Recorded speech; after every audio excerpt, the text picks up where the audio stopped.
vivant. Nous appartenons à un Dieu vivant. Amen. Il est le Dieu qui équipe son peuple. Il est le Dieu qui oint son peuple. Et le Seigneur voudrait que son peuple ne soit pas effrayé. Vous remarquerez que dans la Bible, si vous comptez le nombre de fois les 160 craintes où n'aie pas peur de t'effrayer point, il y en a 365. Donc chaque jour, le Seigneur te dit, sois sans crainte, n'aie pas peur. Sois sans crainte, il y en a 365. Et vous remarquerez que la plupart des serviteurs à qui le Seigneur s'est révélé, il va toujours leur dire, sois sans crainte. Pourquoi? Parce que lorsque l'homme a péché, il commence à avoir peur des choses du surnaturel. L'homme a peur du surnaturel, alors que l'homme doit dominer avec Christ dans le surnaturel. Mais aujourd'hui, le surnaturel nous fait peur. Alléluia. Aujourd'hui, le surnaturel nous fait peur. C'est pour cela qu'il y a des gens qui ne pourront pas voir Jésus face à face parce que la peur est totalement là. Même un ange qui vient du ciel, il ne peut pas parce que c'est faut mourir de crise cardiaque. Parce que tu as trop peur du surnaturel. Regardez quand le Seigneur se révèle à Marie par l'ange Gabriel. Il lui dit, sois sans crainte, Marie. Ne t'effraie point, n'aie pas peur. Sois sans crainte. Marie, n'aie pas peur. Marie, n'aie pas peur. Église, n'aie pas peur. Des choses surnaturelles. N'aie pas peur. Parce qu'il faut que tu vives les choses surnaturelles. Parce que notre Dieu est surnaturel. L'ennemi que nous combattons est surnaturel. Mais si nous avons peur du surnaturel, dans quel milieu est-ce qu'on se situe? Alléluia. Surtout la francophonie, surtout en Europe, surtout en France, le surnaturel fait peur. C'est pour ça qu'il y a beaucoup d'églises baptistes, d'églises où on acclame Jésus.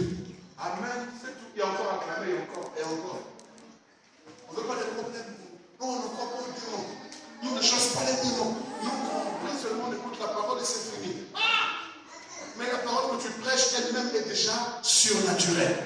Parce que Christ a dit que les paroles sont esprit et vie. Alors maintenant, la parole que je prêche, elle est surnaturelle. Est-ce que vous savez que pendant que je suis en train de prêcher, je suis en train de dévoiler le monde des ténèbres. Pendant que je dévoile le monde des ténèbres, quand ils sont mis à nu, ils fuient. Ils fuient parce que cette parole, elle est esprit. Je suis en train de vous parler, mais je ne parle pas au corps physique. Je parle dans le surnaturel et ça résonne dans le naturel. Mais dans le surnaturel, il y a une débandade. Parce qu'il faut que l'esprit de peur lâche totalement ta vie. Et il faut que tu exprimes la puissance et la grandeur de ton Dieu. Il faut que la paix que Dieu a promise ce matin, tu la reçoives et que tu la vives. Une bonne fois pour toutes. Frères et sœurs, l'esprit de peur, il est mauvais. Il est méchant. Il étouffe les vies. Imaginez-vous un homme comme Élie qui a fait tomber le feu du ciel, qui a invoqué la pluie est descendue. Et cet homme qui va entendre une parole d'une femme, Jézabel. Ce que tu as fait les prophètes demain à la même heure, tu vas voir. L'esprit de peur. L'esprit de peur. Il a commencé à imaginer sa tête coupée. Oh non! Serviteur, allons, quittons ici. Et il a son secteur dit, bon, moi, tu me retardes. Je dois courir vite. Toi, reste ici. Moi, je dois vite courir. Et dans sa course, il va à un moment donné se reposer. L'ange va venir vers lui. Mange et bois, car le chemin est encore long. Pourquoi? Parce que la peur avait gagné la vie d'Élie. À cause de cette parole surnaturelle, mais surnaturellement démoniaque, qu'il a laissé pénétrer sa vie. Et la peur a gagné sa vie au point où il va fuir. Et beaucoup sont en train de fuir devant le lieu que tu as prévu pour eux, pour leur grâce, leur élévation. Ils sont en train de le fuir. Et le Seigneur, même si on va dans la présence de Dieu, il dit, mais qu'est-ce que tu fais là, Élie? ce n'est pas là que je t'ai établi. Je t'ai dit de rester là jusqu'à ce que tu finisses ta mission. Il dit, non, pardon, pas là-bas. Il dit, bon, donne l'onction à ta place à Élisée.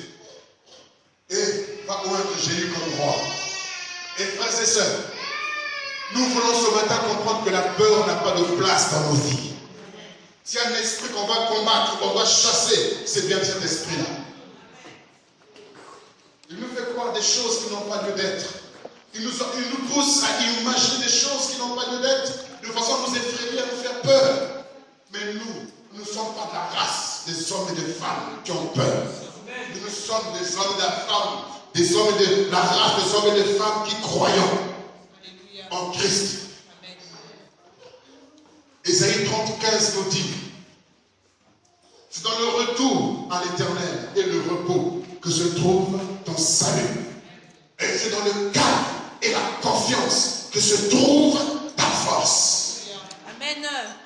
Ésaïe 30:15, c'est dans le retour et le repos à l'éternel que se trouve ton salut, se trouve ta délivrance. C'est dans le retour.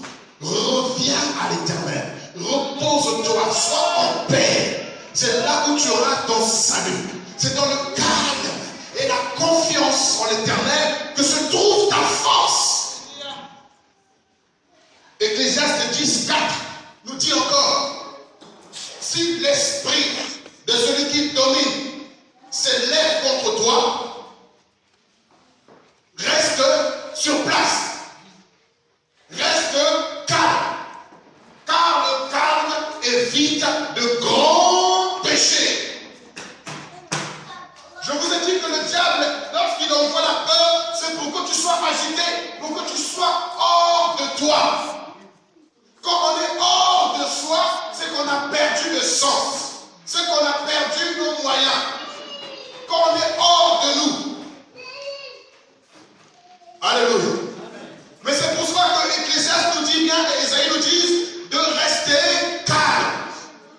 Reste calme. Tu ne comprends pas une situation, ne commence pas d'abord à t'agiter. Reste d'abord calme. Tu reçois une mauvaise nouvelle, ne t'agite pas d'abord. Reste d'abord calme. Quand tu t'agites, tu vas faire des dégâts. Reste d'abord calme. Si l'esprit de celui qui domine s'élève contre toi, reste sur place. Donc ne t'agite pas. Reste sur place, reste calme. Car le calme évite de grands péchés. Et des péchés que nous commettons simplement parce qu'on est agité. C'est vrai ça. Reste d'abord calme. Tu ne maîtrises rien, reste calme. Quand on est calme, on entend la voix du bon berger. Si je me tais, oh j'apprendrai à écouter la voix du bon berger. Alors frères et sœurs, quand tu restes calme, c'est là où la voix du bon berger va se faire entendre. Mais quand tu es agité, tu ne pourras jamais écouter la voix du bon berger. Tu écouteras la voix du mauvais berger. Quand on parle du bon, c'est que le mauvais aussi existe. Quand tu n'es pas calme, tu vas écouter la voix du mauvais berger. Le Seigneur te demande ce matin d'être calme. Amen. Mon fils, sois calme. Amen. Ma fille, sois calme. Oh Dieu. Reste en place. Alléluia. Parce que moi, ton Dieu, je vois ce que tu vis. Jésus. Moi, ton Dieu, j'entends Amen. ce que tu dis. Reste calme. Wow. Là où je t'ai placé, c'est là où je veux te trouver. Amen. Reste calme. Ne t'agite pas dans tous les sens. Amen. C'est l'esprit de peur qui te pousse à être agité comme ça. C'est l'esprit de peur qui fait que tu puisses perdre le sens et que tu ne saches plus où tu es et que tu commences à parler comme un fou. Or, c'est par tes paroles que tu es justifié et c'est par tes paroles que tu es condamné. Car la mort et la vie sont au pouvoir de la langue. Amen. C'est pourquoi, quand tu ne comprends pas, reste calme. Moi, c'est ce que je fais. Je ne comprends pas quelque chose, je reste d'abord calme. Je ne parle pas. Je ne m'agite pas. Vous savez, quand vous parlez avec quelqu'un qui est sous l'oppression, vous n'obtiendrez jamais la pensée de son cœur. Même si la personne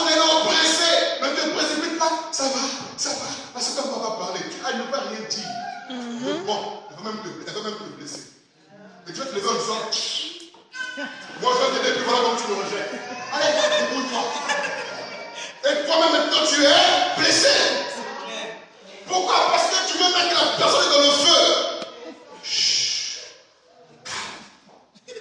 Ça va, ça va. Et quand la personne allait apaiser, calme. Maintenant je viens. On va s'asseoir.